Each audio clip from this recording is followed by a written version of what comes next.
Johns নামক এই ব্যক্তিটি চেয়েছিল দুনিয়ার সবচেয়ে বিপজ্জনক স্থানের মধ্যে অন্যতম নাটিপাটি গুহায় প্রবেশ করে ওয়ার্ল্ড রেকর্ডে নাম লেখাতে। তবে ভাগ্যের নির্মম পরিহাস ২৬ বছরের এই যুবককে ঠেলে দিল মৃত্যুর দ্বার প্রান্তে। সে গুহায় প্রবেশ করার জন্য একজন প্রফেশনাল ছিল, যদিও গুহার ভেতরের কিছু জায়গা এতটাই সরু ছিল যে হাত পা নড়াচড়া তো দূরে থাক, নিঃশ্বাস নেওয়াটাও কষ্টকর। এই গুহায় প্রবেশ করা সে একমাত্র ব্যক্তি ছিল না, তবে গুহার ভেতরের ভুল রাস্তায় যাওয়ার কারণে তাকে ফেসে যেতে হয় ভয়ঙ্কর এক পরিস্থিতিতে। প্রায় ২৭ ঘন্টা সে আটকে ছিল এখানে। কিন্তু অবশেষে কি হয়েছিল তার সাথে?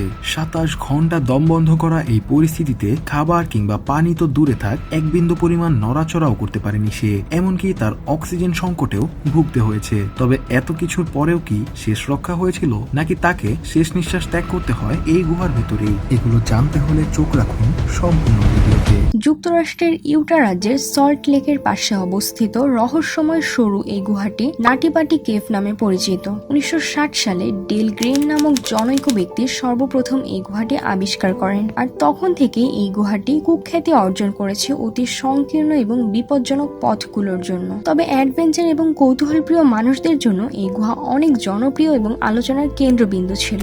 অনেক তরুণ এই গুহা সফলভাবে পাড়ি দিয়েছে। যদিও প্রবেশের জন্য কেবলমাত্র একটি রাস্তা রয়েছে, তাও আবার প্রবেশের পর সেই রাস্তার পরিমাপ দাঁড়ায় ৩০ ইঞ্চি। অর্থাৎ যাদের কোমর কিংবা বুক ৩০ ইঞ্চির কম, কেবল তারাই গুহার মধ্যে প্রবেশ করতে পারবে। তৎকালীন সময়ে প্রতি বছর এই গুহায় প্রবেশকারীর সংখ্যা বাড়ছিল। তবে ১৯৯৯ থেকে ২০০৪ সালের মধ্যে এখানে বেশ কিছু অপ্রত্যাশিত ঘটনা ঘটে। একবার ২৩ বছরের এক যুবক ৭ ঘন্টার জন্য গুহায় আটকে পড়েছিল। এমনটা আরো একজনের সাথে হয়েছিল। সে গুহার মধ্যে উল্টো হয়ে ফেসে গিয়েছিল।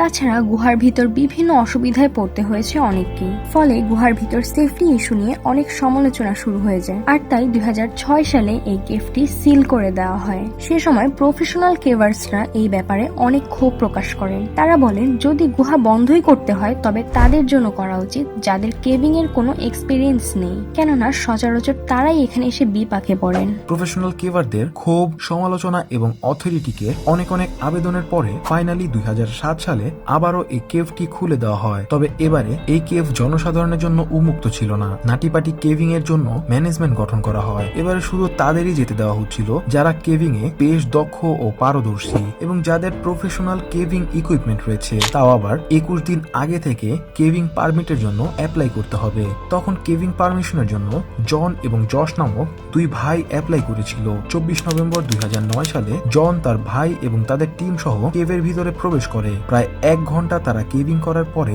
গুহার সবচেয়ে সরু এবং বিপজ্জনক অংশে চলে আসে। এই অংশের নাম বার্ড ক্যানেল। জন যথেষ্ট ফিট ছিল, তাই সে বিন্দুমাত্র সময় নষ্ট না করে এই রাস্তায় প্রবেশ করার সিদ্ধান্ত নেয়। তার ভাই এবং তাদের টিম মেম্বাররা বিরতি নিতে চাইলে সে টিম মেম্বারদের রেখে আগানো শুরু করে। উল্লেখ্য যে ওই গুহার মধ্যে আরো কিছু ছোট বড় পথ ছিল, যেগুলোতে প্রবেশ করলে গুহা থেকে বেরোনোর রাস্তা হারানোর ঝুঁকি ছিল। আর সে এই মুহূর্তে এসে বিশাল এক ভুল করে বসে। বার্ড ক্যানেলের রাস্তায় প্রবেশ না করে সে ভুলবশত অন্য রাস্তায় চলে যায়। সে যতই আগাচ্ছিল রাস্তা ততই সরু হতে থাকে, আর তাই সে জোরপূর্বক আগানোর সময় তার বুকের হাড়ে চাপ অনুভব করে। তবে সে এখান থেকে ব্যাক করার সিদ্ধান্ত নিলেও পিছাতে পারছিল না, কারণ সে নিজেকে প্রেশারাইজড করে গুহার সরু জায়গায় আটকে গেছে। তাই সে ভাবে কষ্ট করে হলেও কোনোভাবে এগিয়ে যাওয়ার পর রাস্তা বড় হলে তখন সে ইউটার্ন নিতে পারবে। এভাবে ঘেসে আগানোর পর রাস্তা কিছুটা বড় হয়। তবে সে ইউটার্ন না নিয়ে ভাবে এত কষ্ট করে এত দূর পাড়ি দিয়েছে, হয়তো আর কিছু দূর এগোলেই গুহা থেকে বেরোনোর রাস্তা খুঁজে পাবে। তাই সে এবারে আরেকটু সামনের দিকে আগায়, কিন্তু দুর্ভাগ্যবশত সে ১০/১৮ ইঞ্চি রাস্তায় কিছুটা পিছলে যায় আর দেখে সামনে কোনো রাস্তাই নেই। এবারে এই পরিস্থিতিতে সে এমন ভাবে ফেসে যায় যে তার হাত গুহার সরু জায়গায় আটকে গেছে আর সে উল্টো ভাবে সামনের দিকে ঝুলে আছে। তার পক্ষে হাতের ব্যবহার না করে পিছানোর কোনো অপশন আর ছিল না। কোনো উপায় না পেয়ে সে জোরে চিৎকার শুরু করে। অনেকটা সময় যাওয়ার পরে তার ভাই যশ সেখানে উপস্থিত হয়। তার ভাই এখানে এসে কেবল তার দুটি পা দেখতে পায়। উল্টো অবস্থায় এমন ভাবে ফেসে আছে দেখে তার ভাই প্রথমে হেসে দিয়েছিল, তবে কিছুক্ষণ বাদে সে বুঝতে পারে সিচুয়েশন কতটা ক্রিটিক্যাল। যশ তার ভাইয়ের পা ধরে উপরের দিকে টানছিল, তবে এতে করে মামলা আরো বেগতিক হয়ে পড়ে। উল্টো হয়ে ফেসে যাওয়া জন এবারে তার শরীর একটুও নাড়াতে পারছিল না। তার ভাই উপায়ন্তর না পেয়ে ভাবলো এবারে তাদের প্রফেশনাল হেল্পের প্রয়োজন। যশ এবারে গুহা থেকে বেরিয়ে আসে এবং অথরিটিকে জানানোর পরে তাদের হেল্পের জন্য 30 জনের রেস্কিউ টিম আসে। তবে এত মানুষ চাইলেও গুহার ভেতরে প্রবেশ করতে পারবে না, তাই 2 জন মেম্বার সেখানে যায়। তবে তাকে বের করার কোনো উপায় খুঁজে না পেয়ে তার পায়ে রশি লাগিয়ে তাকে টেনে বের করার সিদ্ধান্ত নেয়। ততক্ষণে প্রায় শতাধিক রেস্কিউ মেম্বার চলে আসে ঘটনাস্থলে, তবে তাদের হাতে কিছুই করার নেই। এদিকে জন ভেতরে আটকা পড়েছে 15 ঘন্টা হতে চলল। রেস্কিউ মেম্বারদের সাথে একজন ডক্টর ছিল, যিনি সম্পূর্ণ পরিস্থিতি বুঝার পরে বলল জনের হাতে আর 10 ঘন্টা সময় আছে। 10 ঘন্টা পরে একে একে তার শরীরের অর্গান ফেল হতে থাকবে। মানব শরীরের ধর্ম সর্বদা সোজা থাকা। মানুষের শরীরের উপরের অংশের বাম পাশে হার্ট বিদ্যমান। হৃদস্পন্দনের মাধ্যমে হার্ট সম্পূর্ণ শরীরে ব্লাড সার্কুলেশনের কাজ করে, আর এভাবে প্রায় 80% ব্লাড শরীরের নিচের অংশে সাপ্লাই হয়। তবে যেহেতু জন দীর্ঘক্ষণ ধরে উল্টো হয়ে আছে, তাই তার সম্পূর্ণ শরীরে ব্লাড সার্কুলেশন করতে হার্ট পাম্প বা হৃদস্পন্দনে প্রেসার তৈরি হবে। ডক্টর আরো বলেন এই প্রভাবের কারণে জন যে কোনো সময় হার্ট অ্যাটাক করতে পারে। কেবল দড়ি দিয়ে টেনে জনকে বের করা সম্ভব হচ্ছিল না, কেননা তার পা এমন ভাবে আটকে ছিল যে পা কিছুটা বের হওয়ার পরে পাথরের সাথে আটকে যাচ্ছিল।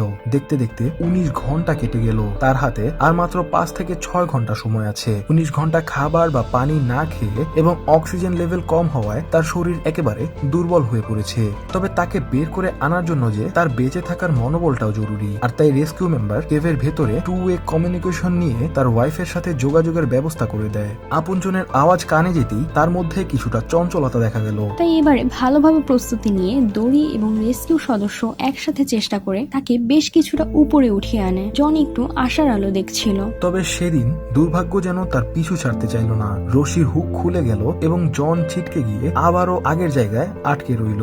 আরো 2 ঘন্টা প্রস্তুতি নেওয়ার পরে রেস্কিউ টিম তাকে বাঁচানোর শেষ চেষ্টার দিকে অগ্রসর হচ্ছিল। তবে তার হাতে যে আর সময় নেই, সে একেবারে নড়াচড়া বন্ধ করে দিয়েছে। একজন প্যারামেডিক তার পালস চেক করে বুঝতে পারলো এত চেষ্টা আর কোনো কাজে আসবে না। 2009 সালের 25 নভেম্বর রাত 11:55 তাকে মৃত ঘোষণা করা হয়। জনের ওয়াইফ যেন বিশ্বাসই করতে পারছিল না যে তার হাজবেন্ড এত ছোট একটা ভুলের জন্য মারা গিয়েছে। জনের ডেড বডি বের করার জন্য বিভিন্ন প্ল্যানিং করা হয়, এমনকি তার বডি কেটে 2 অংশে বিভক্ত করে বের করার সিদ্ধান্ত নেওয়া হয়। তবে সর্বাত্মক চেষ্টা ব্যর্থ হলে তার বডি ওই অবস্থাতেই সেখানে রেখে নাটিপাটি কেভ আজীবনের জন্য বন্ধ ঘোষণা করে দেওয়া হয়।